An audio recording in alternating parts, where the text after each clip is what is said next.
Sejam bem-vindas e bem-vindos para mais um Evangelho da Casa, do Grupo Espírita Casa do Caminho, que se situa à Rua Estado de Israel, número 59, na Vila Mariana, aqui em São Paulo. Antes de iniciar o nosso Evangelho de hoje, queria só lembrar que ele é composto por 4 partes. A primeira é a abertura, depois vem a palestra, seguida pelas vibrações, onde todos nós podemos colaborar, trazendo o melhor de nós, e depois temos a última parte, que é o encerramento. A abertura é um momento de nós nos voltarmos para o nosso interior, de nós nos desligarmos do nosso celular, a menos que a gente esteja usando o celular para assistir ao Evangelho, mas se não, deixar ele apagadinho, quietinho, procurar um lugar calmo na nossa casa, onde a gente possa deixar as preocupações, as ansiedades, as adversidades de lado e poder nos dedicar a ouvir o Evangelho, a ouvir os ensinamentos. A palestra vai ser uma exposição que vai trazer o Evangelho de Jesus para que a gente possa assimilar os ensinamentos e fazer uma correlação com o nosso dia a dia, com o momento que a gente vive. Depois disso, as vibrações são doações onde todos nós podemos doar através do nosso pensamento, as nossas energias amorosas, direcionando, acompanhando a pessoa que vai fazer esse trabalho e direcionando nossas melhores vibrações. E depois o encerramento, que é um momento de gratidão, a gente manter a nossa conexão com os benfeitores da casa e agradecer por essa oportunidade abençoada que a gente tem hoje. Então agora vamos procurar aí uma posição confortável, respirar um pouco mais profundamente, uma primeira vez, mais uma vez, trazendo para a nossa mente, para quem já conhece, o salão lá da nossa casa, que nos acolhe tão gentilmente, nos acalmando, nos concentrando, nos conectando com os nossos anjos da guarda, nossos benfeitores, a equipe liderada por Itaporã, que coordena o trabalho lá da nossa querida Casa do Caminho, que a gente possa ir se preparando para receber o que vai ser trazido, acalmando a nossa mente, acalmando o nosso coração e nos conectando com a imagem meiga, querida, amorosa do Senhor Jesus.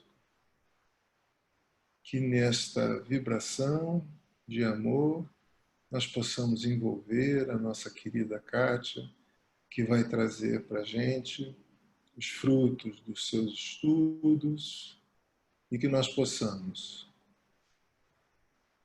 nos conectar com essa vibração leve, suave, de amor. Que assim possa ser e que nós possamos, em nome de Jesus, iniciar o Evangelho de hoje. Que assim seja. Kátia? Olá, amigos. Hoje nos compete falar a segunda parte do tema As Mulheres do Evangelho. Eu gostaria de começar o nosso trabalho hoje falando um pouco de uma das mulheres que nós não citamos a semana passada, que é a samaritana à beira do poço. Essa mulher, essa história com Jesus foi bastante interessante. Os samaritanos eram um povo judeu que os hebreus de Israel, de Jerusalém, não gostavam, não conversavam. Eram como se fossem facções diferentes da mesma religião. Eles tinham um templo separado, tudo era separado. E os judeus tidos como judeus, não conversavam com os samaritanos, que eram pessoas que viviam na Samaria, que era uma outra região lá da península. Então, Jesus parou à beira do poço, quando ele estava a caminho das cidades onde ele pregava, o poço de Jacó, e ele encontrou essa mulher que estava indo pegar água, mas ela era uma samaritana. E os judeus não conversavam com os samaritanos.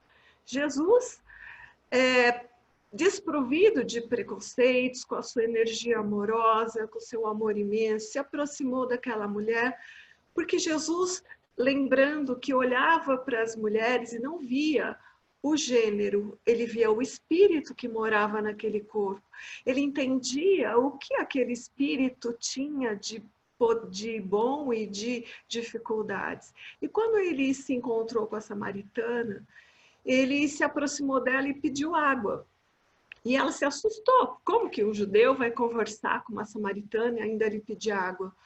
E ele, num diálogo com ela, começa a explicar quem ele era, fala de muitas coisas sobre a vida dele, e por fim ele diz para ela que ele era o Messias prometido e que ele daria a água da qual ninguém mais tenha sede. Quando se beber a água que ele trouxer, não mais teremos sede. Que aquela água que ela oferecia para ele, todo mundo ia ter sede de novo, ia ter que beber, mas a água que ele oferecia para ela nunca mais teria sede. E ela saiu de lá convencida de que ele era o Messias e foi anunciar para as pessoas da sua aldeia que havia encontrado com o Messias. Essa é uma das passagens que nos conta do quanto Jesus trazia essa energia de espiritualidade, ele vivia a espiritualidade nas situações da matéria. Então, esse diálogo com a samaritana traz para nós um pouco mais de como Jesus tratava as mulheres, como Jesus cuidava das mulheres num sentido de igualdade, por conta de enxergar nelas o espírito que morava ali. Quando a gente aprende na doutrina espírita que o espírito não tem sexo, que a gente passa por diversas encarnações, algumas vezes como homem, outras vezes como mulher, dependendo da missão que a gente tem para cumprir, a gente vem a entender um pouco melhor essa visão de Jesus, que Jesus tinha em relação àqueles que o cercavam. E é muito importante que nós nos lembremos que Jesus trazia essa forma de agir como sendo o que ele anunciava do reino de Deus. Ele trazia essa forma de agir para nos contar do que era o reino de Deus. Porque toda a passagem de Jesus é para nos trazer a boa nova. Qual era a boa nova? A notícia do reino de Deus. A notícia de que aqui na matéria era uma passagem, que o mundo real era o mundo espiritual. Então, esse é o conteúdo importante desse encontro de Jesus com a samaritana. E depois a gente vai falar hoje de Maria Madalena. Maria Madalena é uma controvérsia muito grande, porque muitas pessoas fazem muitas histórias a respeito dela. E, como a gente já falou a semana passada, muita confusão se faz com as Marias do Evangelho. E Maria Madalena acabou sendo confundida como várias outras mulheres que aparecem no Evangelho. Na verdade, no Evangelho, não se tem nenhuma citação de que Maria Madalena tenha sido prostituta. O que se sabe é que em 3 passagens do Evangelho, em todos os evangelistas, citam pelo menos uma vez Maria Madalena. E ela aparece repetidas vezes, na verdade ela é citada 13 vezes nos 4 evangelistas. Mas as passagens que são citadas são sempre as mesmas. Uma é que ela acompanhava Jesus e seus apóstolos porque Jesus havia a libertado de 7 demônios. A outra passagem é que ela esteve com Jesus durante todo o processo da crucificação, não abandonou Jesus até que ele tenha morrido. E a terceira e mais importante passagem é que Maria Madalena foi a primeira pessoa para quem Jesus apareceu quando ressuscitado. Alguns estudiosos do Evangelho dizem que Maria Madalena carrega consigo a responsabilidade de ter iniciado o cristianismo, que o cristianismo se iniciou quando Jesus é ressuscitado e aparece para ela e conta que a vida não termina ali, que a vida continua. Então, a Maria Madalena tomou um papel muito importante no desenvolvimento do cristianismo por conta de ter sido a pessoa que vem contar para todo mundo que Jesus ressuscitou, que Jesus não morreu. Então, é muito importante que a gente lembre alguns aspectos históricos da Maria Madalena para que a gente possa aprender um pouquinho com ela. Maria Madalena, segundo a história, ela é uma das mulheres. Susana também tem isso, mas de Susana a gente não sabe nada. Mas Maria, ela é Maria de Magdala. O Madalena é oriundo de Magdala. O que era Magdala? Magdala era uma cidade do lado oposto ao lago de Genezaré, onde Jesus costumava pregar. Ele pregava em Cafarnaum. E Magdala ficava do outro lado. E Magdala era como se fosse um porto muito importante da região. Era uma cidade próspera, uma cidade onde muitas culturas se mesclavam, e Magdala significa torre.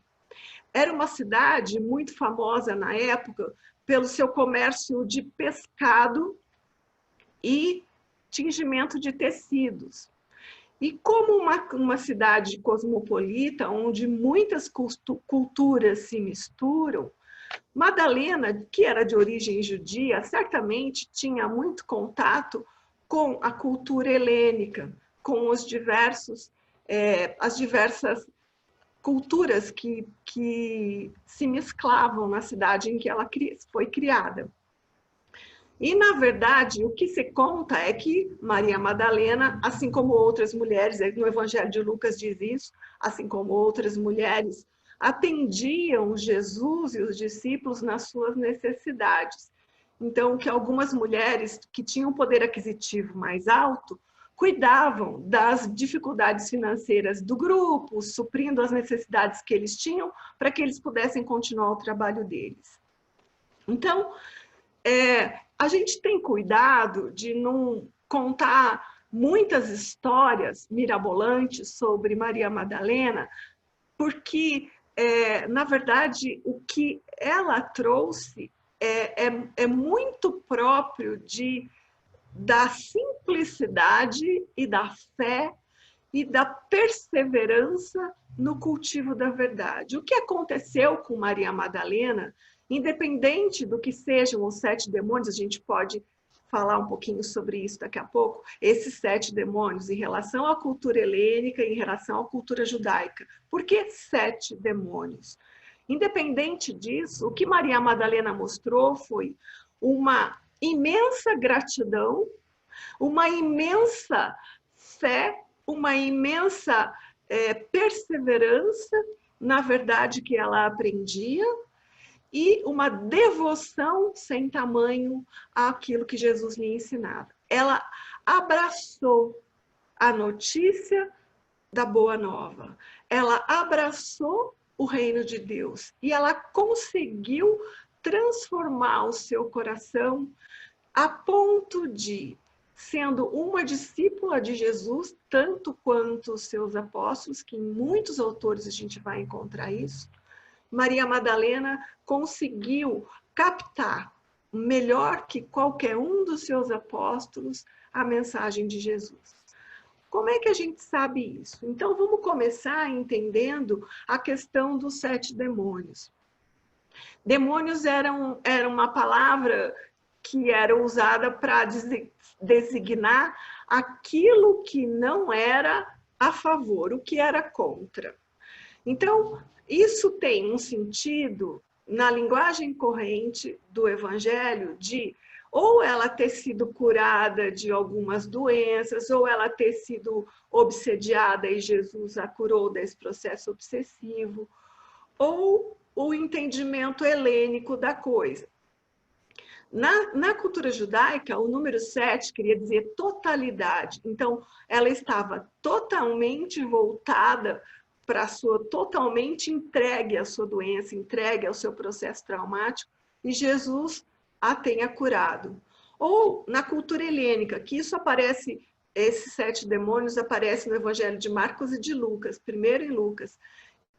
Aí Lucas ele era grego, muito em contato com a cultura helênica. E na cultura helênica havia um entendimento de que a alma era composta de 8 partes, 7 delas com as nossas sensibilidades sensórias, sentir, ouvir, tocar, saborear, ver, desejar, falar, e a 8ª parte era o comando de tudo isso.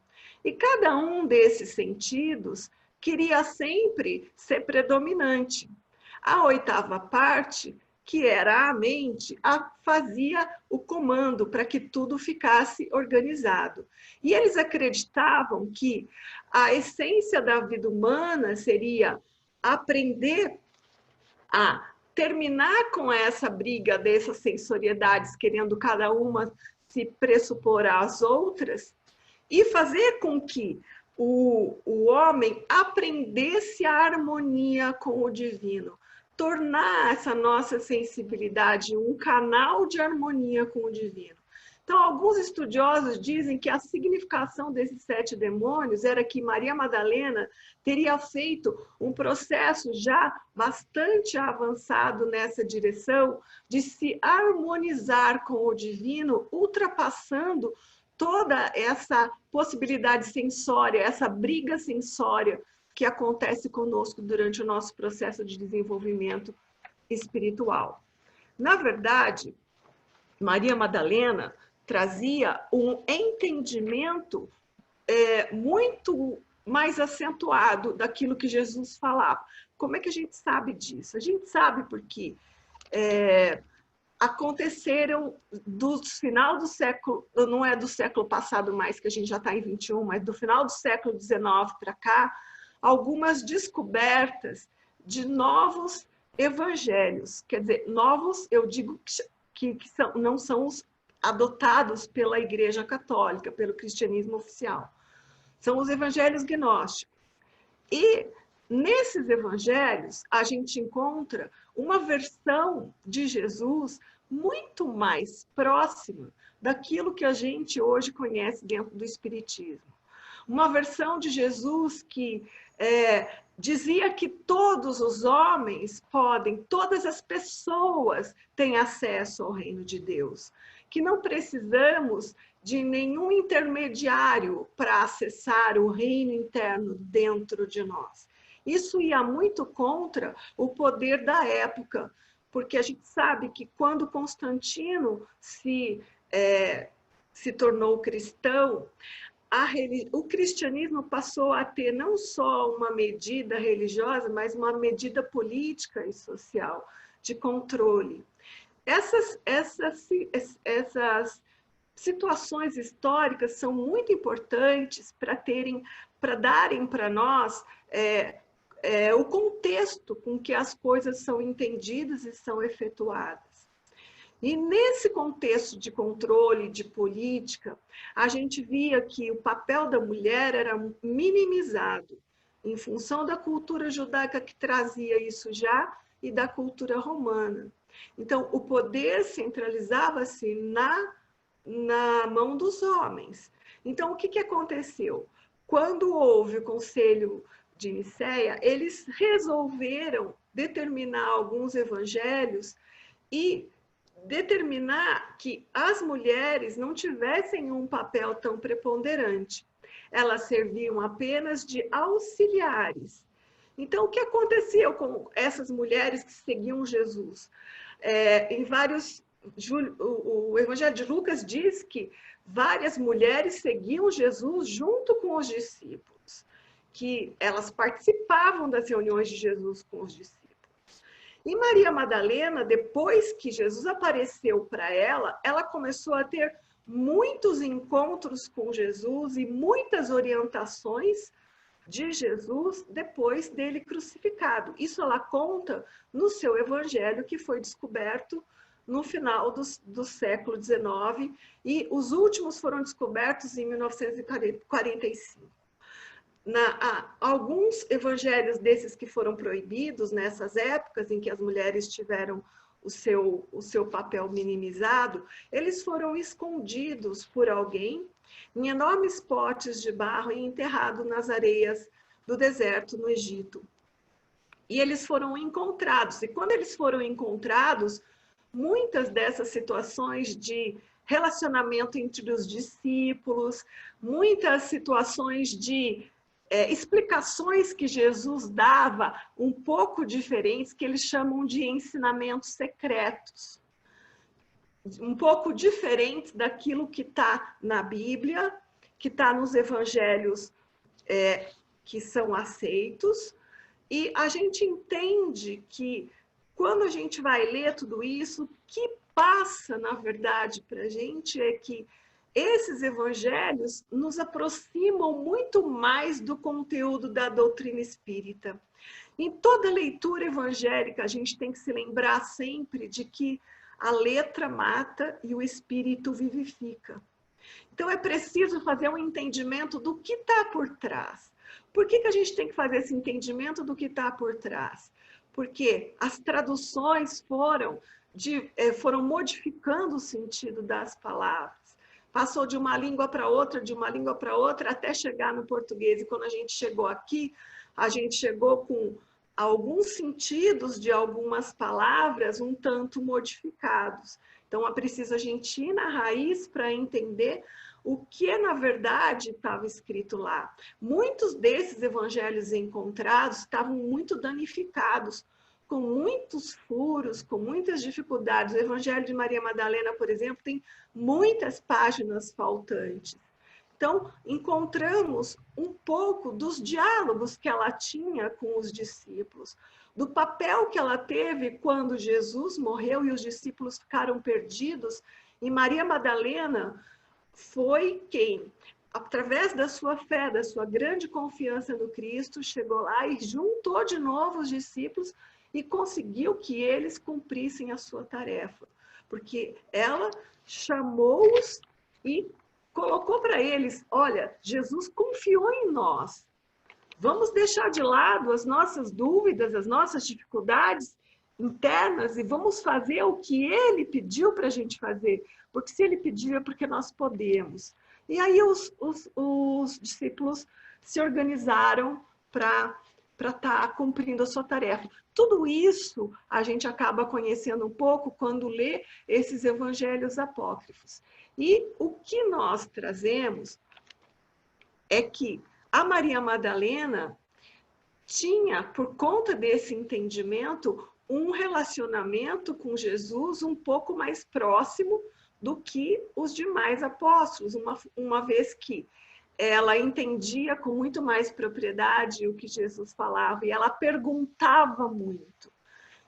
Em vários desses evangelhos, desses documentos, na verdade, que foram encontrados, a gente tem o Piste Sofia, o Diálogo do Salvador, o Evangelho de Tomé, o Evangelho de Filipe, o Evangelho de Maria Madalena. Nesses que eu citei são os onde a gente encontra mais detalhes da personalidade da Madalena, o que ela fazia, o que ela perguntava, o papel dela no grupo.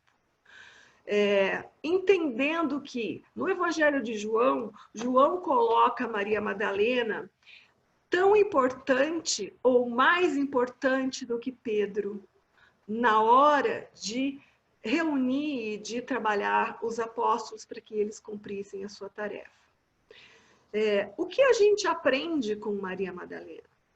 Quando a gente começa a entender as falas de Maria Madalena, duas coisas primordiais nós devemos aprender que ela trouxe do que Jesus passou para ela. Uma delas é a diferença entre graça e desejo.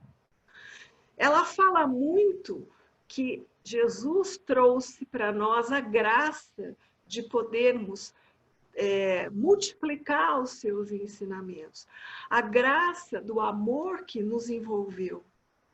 E que nós devíamos pensar muito mais nessa graça, no potencial que isso nos confere, do que nas dificuldades que temos para colocar isso em prática.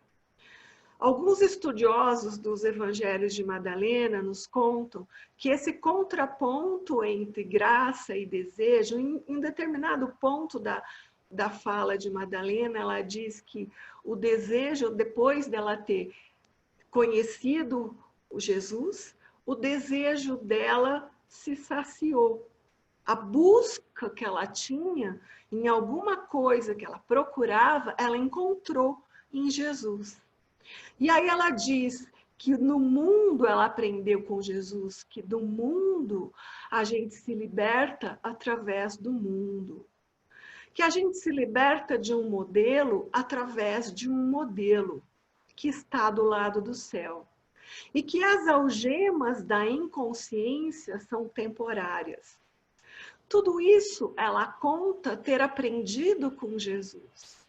Então, na verdade, o que Jesus veio contar para todos nós é que esse processo de evolução, de fazer viver o reino de Deus dentro de nós, significa que a gente vai passar de um estágio de não saber, de não conhecer, de não fazer contato com o Cristo interno que mora em nós, para um estágio de consciência, de presença, de constância.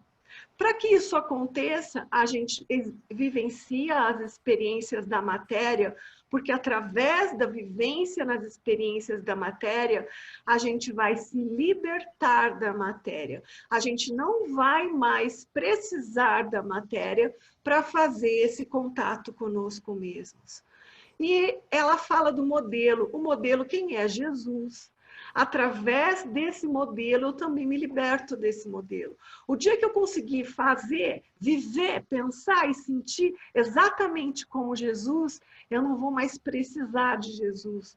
Qual é a importância dos grandes professores, dos grandes mestres na nossa vida? A importância deles é que eles nos contem, nos possibilitem crescer tanto a ponto da gente não precisar mais deles. E essa é a grande verdade dessa libertação do modelo. Eu seguir os passos de Jesus, eu aprender com ele, a viver como ele viveu, a tal ponto que eu não mais precise dele como modelo, porque ele já está em mim. Eu já me conectei com o Pai. Eu já tenho a presença do Cristo interno agindo dentro de mim. E é isso que ela quis dizer com tudo isso. E que ela aprendeu a partir daí com o silêncio interno. Essas duas coisas, a gratidão, a vivência da gratidão, ou seja, o tempo do desejo é um tempo de falta, é um tempo em que eu almejo alguma coisa que eu ainda não tenho e eu vivo na busca. E quando eu encontro a graça, o meu desejo se sacia, eu passo a viver na plenitude. Eu passo a viver em gratidão. Naquilo que eu tenho, eu passo a amar aquilo que eu sou, aquilo que eu possuo, e aí eu não preciso de mais nada. E aí eu gosto de lembrar Santa Teresa de Ávila, que dizia que aquele que tem Deus não precisa de mais nada, porque só Deus basta. O caminho de Maria Madalena, apesar de muito tempo ela ter sido confundida com as mulheres de má vida, entre aspas, como a gente já falou a semana passada, do Evangelho, o caminho dela, a transformação daquela mulher centrada nos sentidos, é aquela que buscava a sua completude, que encontrou a sua completude nos ensinamentos de Jesus, no magnetismo de Jesus, e se entregou de tal forma que abriu os seus canais de entendimento e conseguiu captar e transmitir com muito mais propriedade aquilo que Jesus contava. Mas em função de toda a história da humanidade, ou talvez porque assim devesse ser, ela foi esquecida. Alguns povos, principalmente os povos mais do Oriente, cultuam Maria Madalena, que não sofreram tanto a influência do catolicismo, cultuam no cristianismo mais puro muitos dos ensinamentos de Maria Madalena. E tem muitas histórias de que ela foi colocada num navio à deriva para morrer com alguns outros seguidores, e esse navio aportou em Marseille, na França, e lá eles têm uma devoção muito grande a Maria Madalena, contam uma história, mas muito complicada, muito misturada, confundem Maria Madalena com outras Marias. Enfim, o que a gente precisa saber não é quem ela foi, o que ela fez e a sua história em mínimos detalhes. O que a gente precisa saber é, principalmente, essas duas grandes lições. A entrega de Maria Madalena a Jesus fez com que ela abrisse os seus canais sensórios e perceptivos para captar Jesus na sua essência mais íntima. E isso trouxe para nós o entendimento de que é preciso viver em gratidão e não na falta. Que é preciso entender que a matéria me permite libertar-me dela. Que o modelo de Jesus me permite me libertar dele quando eu tiver alcançado um nível parecido de desenvolvimento espiritual. Essas são duas grandes lições e que vale a pena a gente trazer para a nossa vida e se lembrar que quando a gente tem Deus, a gente não precisa de mais nada. Que nós possamos trazer para a nossa vida esse conteúdo, aprender um pouquinho com essas lições que foram duramente trazidas de experiências tão difíceis. Gostaria de lembrar, para encerrar, que Maria Madalena tem hoje, na espiritualidade, um trabalho muito bonito, tanto quanto Maria, mãe de Jesus. Maria Madalena se devota a cuidar, a gerenciar os cuidados com muitos seguidores daquelas pessoas mais necessitadas, órfãos, desvalidos, as próprias mulheres sem rumo, sem condição de se compreenderem, os doentes, os abandonados, os idosos abandonados, todos aqueles que não têm referência. Maria Madalena se encarrega na sua pleiade de espíritos de velar e de cuidar. Então, o Evangelho de hoje, que fique para nós a ideia de que a nossa entrega implica em compreender a vivência da gratidão e que a nossa entrega a Jesus implica na vivência e no respeito de entender a matéria como necessário ao desenvolvimento do nosso espírito, de entender Jesus como nosso ponto de chegada. Que Jesus, no seu imenso amor, possa nos abençoar e nos ajudar a compreendê-lo nas suas mais sublimes lições. E agora, queridos amigos, é chegado o momento das nossas doações, porque vibrar é doar. Doar amor pelos nossos pensamentos mais elevados. E assim, respirando calma e profundamente, e acima de tudo, irmanados no mais profundo sentimento fraterno, vamos vibrar. Paz para o planeta Terra, fraternidade entre todos os povos e nações.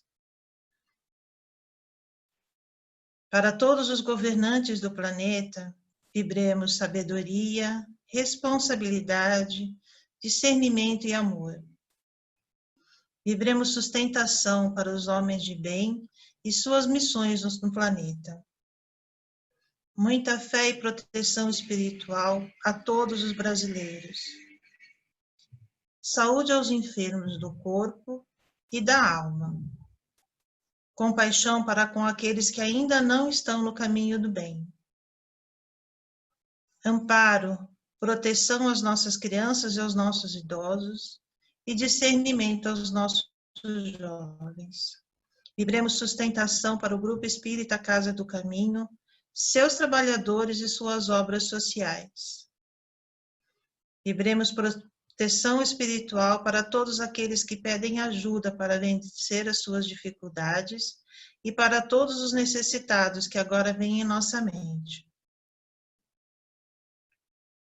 Vibremos união para todos os núcleos familiares, muita harmonia em os nossos lares, equilíbrio, força, luz, coragem e perseverança para todos nós e que se fortaleça em nossos corações o amor do Cristo.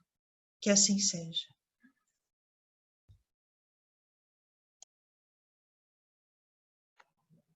No encerramento deste evangelho de amor, elevamos o nosso coração agradecido ao Divino Mestre Jesus pelo conhecimento que pudemos adquirir, mas também as bênçãos de luz que todos nós fomos imersos. Jesus, obrigado. Agradecemos ao teu coração puro e generoso, Divino Mestre, e rogamos que sigas sendo o nosso irmão maior, que possamos aplicar teus ensinamentos na nossa vida, no dia a dia, como aprendemos hoje, que Maria Madalena assim o fez, incorporando tuas lições preciosas, alterando a sua existência. Ó Senhor, é isto que desejamos. Desejamos nos aperfeiçoarmos permanentemente. Obrigado, Senhor. Obrigado a esses mentores espirituais que nos abençoam nesse instante, prodigalizando luzes, trazendo paz, trazendo perspectivas, trazendo alegria. Ó Senhor, obrigado. Abençoa os nossos amigos, nossos irmãos, nossos queridos familiares. Sê conosco hoje e eternamente. Que assim seja.